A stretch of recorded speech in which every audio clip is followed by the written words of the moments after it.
Hello hi ನಮಸ್ಕಾರ ಗೆಳೆಯರೆ, ನಾನು ಉದಯ್ ಸಿಂಗ್. ಇವತ್ತು ನಾವು 1857ರ ಕ್ರಾಂತಿಗೆ ಸಂಬಂಧಪಟ್ಟಂತೆ ಅಧ್ಯಯನ ಮಾಡೋಣ. ಅದಕ್ಕೂ ಮುಂಚೆ ನಿಮಗೆಲ್ಲ ನಮ್ಮ ಶಾಲೆ ಚಾನಲ್ಗೆ ಸ್ವಾಗತ ಸುಸ್ವಾಗತ.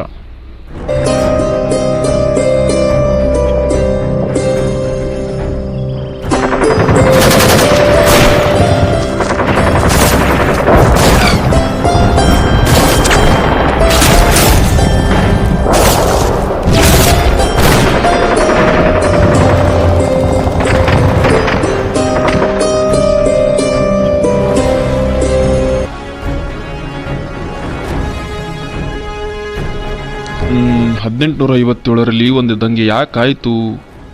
ಅದಕ್ಕೆ ಅನೇಕ ಕಾರಣಗಳಿವೆ. ವಿ ಡಿ ಸಾವರ್ಕರ್ ಅವರು ಈ ಒಂದು ದಂಗೆಯನ್ನು ಪ್ರಥಮ ಸ್ವತಂತ್ರ ಸಂಗ್ರಾಮ ಅಂಥೇಳಿ ಕರೆದರೆ, ಬ್ರಿಟಿಷ್ ಇತಿಹಾಸಕಾರರು ಇದೊಂದು ಸಿಪಾಯಿ ದಂಗೆ ಅಂಥೇಳಿ ಕರೆದರು. ಹಾಗಾದರೆ ಈ ಒಂದು ದಂಗೆಗೆ, ಕ್ರಾಂತಿಗೆ, ಸಂಗ್ರಾಮಕ್ಕೆ ಕಾರಣವಾದಂಥ ಕಾರಣಗಳು ಯಾವುವು ಅಂತ ನಾವು ನೋಡ್ತಾ ಹೋಗೋಣ ಗೆಳೆಯರೆ. ಮೊದಲನೇದಾಗಿ ರಾಜಕೀಯ ಕಾರಣಗಳು ನೋಡೋಣ. ಅದರಲ್ಲಿ ಸಹಾಯಕ ಸೈನ್ಯ ಪದ್ಧತಿ. ಈ ಪದ್ಧತಿಯು 1798ರಲ್ಲಿ ಲಾರ್ಡ್ ವಿಲ್ಲೆಸ್ಲಿಯು ಜಾರಿಗೆ ತಂದಿದ್ದ.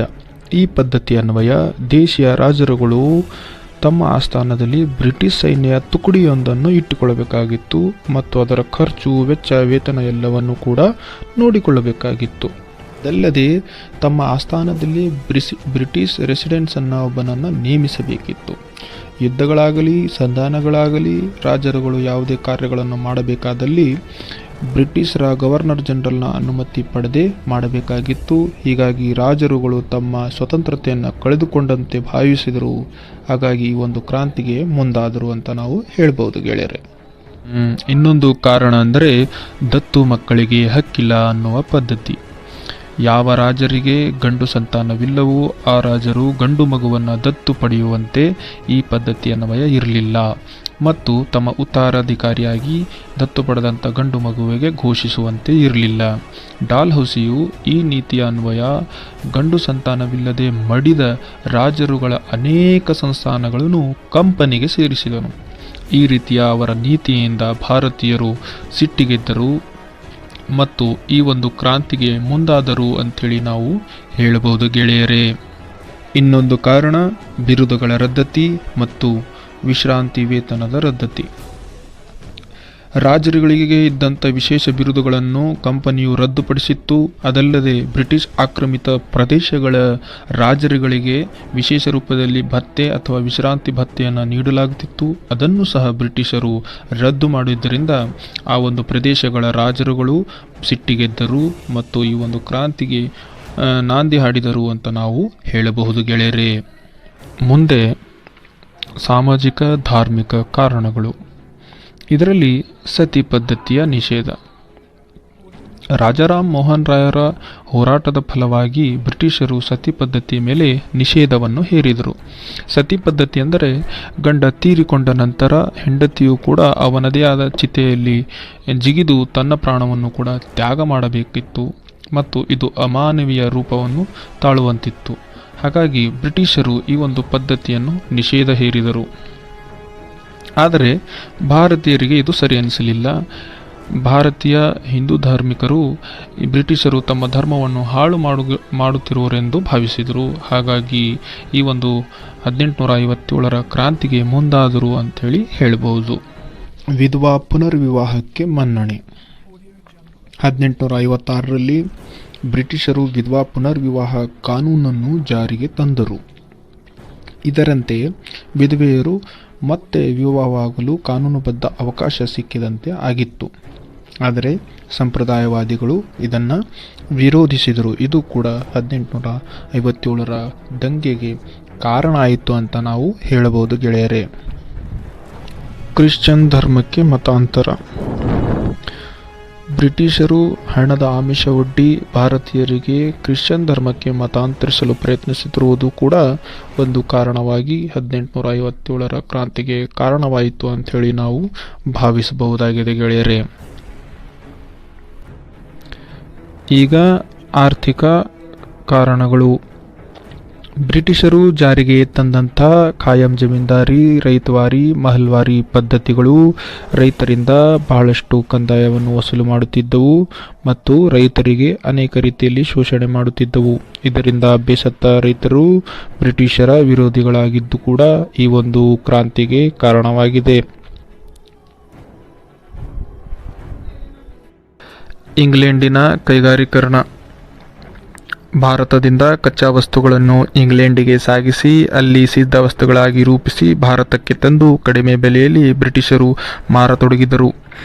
ಆದರೆ ಭಾರತದಲ್ಲಿ ತಯಾರಾಗುತ್ತಿದ್ದಂಥ ವಸ್ತುಗಳು ಅವುಗಳಿಗೆ ಪೈಪೋಟಿ ನೀಡಲಾರದೆ ಗುಡಿ ಕೈಗಾರಿಕೆಗಳು ನಾಶ ಹೊಂದತೊಡಗಿದವು ಮತ್ತು ನಿರುದ್ಯೋಗವು ಹೆಚ್ಚಾಯಿತು. ಹಾಗಾಗಿ ಈ ಒಂದು ಆರ್ಥಿಕ ದುಸ್ಥಿತಿಯು ಕೂಡ 1857ರ ಕ್ರಾಂತಿಗೆ ಕಾರಣವಾಯಿತು ಅಂಥೇಳಿ ನಾವು ಹೇಳಬಹುದು. ಸೈನಿಕ ಕಾರಣಗಳು. ಉನ್ನತ ಹುದ್ದೆಯಲ್ಲಿ ತಾರತಮ್ಯ, ಬಡ್ತಿ ನೀಡುವಲ್ಲಿ ತಾರತಮ್ಯ, ಸಂಬಳದಲ್ಲಿ ತಾರತಮ್ಯ. ಬ್ರಿಟಿಷರ ಸೈನ್ಯದಲ್ಲಿ ಕೆಲಸ ಮಾಡುತ್ತಿರುವಂಥ ಭಾರತೀಯ ಸಿಪಾಯಿಗಳಿಗೆ ಯಾವುದೇ ರೀತಿಯ ಉನ್ನತ ಹುದ್ದೆ ಮತ್ತು ಬಡ್ತಿಯನ್ನು ಬ್ರಿಟಿಷರು ನೀಡುತ್ತಿರಲಿಲ್ಲ. ಅದಲ್ಲದೆ ನೀಡುತ್ತಿರುವಂಥ ಸಂಬಳದಲ್ಲಿಯೂ ಕೂಡ ಬ್ರಿಟಿಷರಿಗೆ ಮತ್ತು ಭಾರತೀಯ ಸಿಪಾಯಿಗಳಿಗೆ ಬಹಳಷ್ಟು ವ್ಯತ್ಯಾಸಗಳಿತ್ತು. ಹಾಗಾಗಿ ಸೈನಿಕರು ಕೂಡ ಬ್ರಿಟಿಷರ ವಿರೋಧಿಗಳಾಗಿದ್ದರು ಮತ್ತು ಈ ಒಂದು ಕ್ರಾಂತಿಯಲ್ಲಿ ಬಹಳ ಮಹತ್ತರವಾದ ಪಾತ್ರವನ್ನು ಸೈನಿಕರೇ ವಹಿಸಿದ್ರು ಎನ್ನುವಂಥದ್ದು ಗಮನಾರ್ಹ ವಿಷಯ ಗೆಳೆಯರೇ. ತಕ್ಷಣದ ಕಾರಣ. ಬ್ರಿಟಿಷರು ಹೊಸದಾಗಿ ಬಂದಂಥ ರಾಯಲ್ ಎನ್ಫೀಲ್ಡ್ ಎನ್ನುವಂಥ ಬಂದೂಕುಗಳನ್ನು ಭಾರತೀಯ ಸಿಪಾಯಿಗಳಿಗೆ ಬಳಸಲು ನೀಡಿದರು.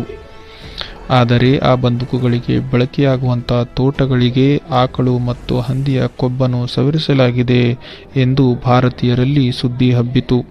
ಇದು ಒಂದು ಧರ್ಮವನ್ನು ಭ್ರಷ್ಟರನ್ನಾಗಿ ಮಾಡಿಸಲು ನಡೆಸುತ್ತಿರುವ ಬ್ರಿಟಿಷರ ಷಡ್ಯಂತ್ರ ಎಂದು ಭಾರತೀಯ ಸೈನಿಕರು ನಂಬಿದರು. ಹಾಗಾಗಿ ಅವರು ಈ ಒಂದು ಕ್ರಾಂತಿಗೆ ಮುಂದಾದರು. 1857ರ ಮಾರ್ಚ್ 29ರಂದು ಬ್ಯಾರಕ್ಪುರದಲ್ಲಿ ಮಂಗಲ್ ಪಾಂಡೆ ಎಂಬ ಸೈನಿಕನು ಬ್ರಿಟಿಷರ ಅಧಿಕಾರಿ ಮೇಜರ್ ಹ್ಯೂಸ್ನನ್ನು ಗುಂಡಿಕ್ಕಿ ಕೊಂದು ಹಾಕಿದನು. ಇದರ ಪರಿಣಾಮವಾಗಿ ಬ್ರಿಟಿಷರು ಮಂಗಲ್ ಪಾಂಡೆಯನ್ನು ಏಪ್ರಿಲ್ 8ರಂದು ಗಲ್ಲು ಶಿಕ್ಷೆಗೆ ಗುರಿಪಡಿಸಿದರು. ಇಲ್ಲಿಂದ ಆರಂಭವಾದಂಥ ಈ ದಂಗೆ ದೇಶದ ನಾನಾ ಭಾಗಗಳಲ್ಲಿ ವ್ಯಾಪಿಸಿತು ಮತ್ತು ಈ ಒಂದು ದಂಗೆಯಲ್ಲಿ ಹಲವಾರು ನಾಯಕರುಗಳು ನಾಯಕತ್ವ ವಹಿಸಿ ಈ ಒಂದು ದಂಗೆಯನ್ನು ಮುನ್ನಡೆಸಿದರು. ಈ ಒಂದು ದಂಗೆಯಲ್ಲಿ ಪ್ರಮುಖರಾಗಿ ಭಾಗವಹಿಸಿದ ಪ್ರಮುಖ ನಾಯಕರುಗಳೆಂದರೆ ಮೊಘಲ್ ಚಕ್ರವರ್ತಿ ಬಹದ್ದೂರ್ ಶಾ, ಕಾನ್ಪುರದಲ್ಲಿ ನಾನಾ ಸಾಹೇಬ್ ಮತ್ತು ಝಾನ್ಸಿಯಲ್ಲಿ ರಾಣಿ ಲಕ್ಷ್ಮೀಬಾಯಿ, ತಾತ್ಯಾ ಟೋಪಿ ಮತ್ತು ಲಕ್ನೋದಲ್ಲಿ ಬೇಗಂ ಹಜರತ್ ಮಹಲ್ ಮತ್ತು ಇನ್ನಿತರ ಸ್ಥಳಗಳಲ್ಲಿ ಅನೇಕ ನಾಯಕರು ಈ ಒಂದು ದಂಗೆಯ ಮುಂದಾಳತ್ವವನ್ನು ವಹಿಸಿದರು. ಹೀಗೆ ಆರಂಭವಾದ ಈ ದಂಗೆಯು ಆರಂಭದಲ್ಲಿ ಯಶಸ್ವಿಯಾದರೂ ಕೊನೆಯ ಹಂತದಲ್ಲಿ ಭಾರತೀಯರು ತೀವ್ರವಾಗಿ ಸೋಲನ್ನು ಅನುಭವಿಸಿದರು. ಈ ಸೋಲಿನಿಂದ ಭಾರತೀಯರು ಮತ್ತೆ ಸುಮಾರು 100 ವರ್ಷಗಳವರೆಗೆ ಆಂಗ್ಲರ ಆಳ್ವಿಕೆಯಲ್ಲಿ ಇರಬೇಕಾಯಿತು. ಹಾಗಾಗಿ ಒಂದು ದಂಗೆಯ ಭಾರತೀಯರ ಸೋಲಿಗೆ ಕಾರಣಗಳು ಮತ್ತು ಪರಿಣಾಮಗಳನ್ನು ಮುಂದಿನ ವಿಡಿಯೋದಲ್ಲಿ ನಾವು ನೋಡೋಣ ಗೆಳೆಯರೇ. ಬಾಯ್ ಗೆಳೆಯರೇ, ಶೀಘ್ರದಲ್ಲಿ ಮತ್ತೆ ಭೇಟಿಯಾಗೋಣ.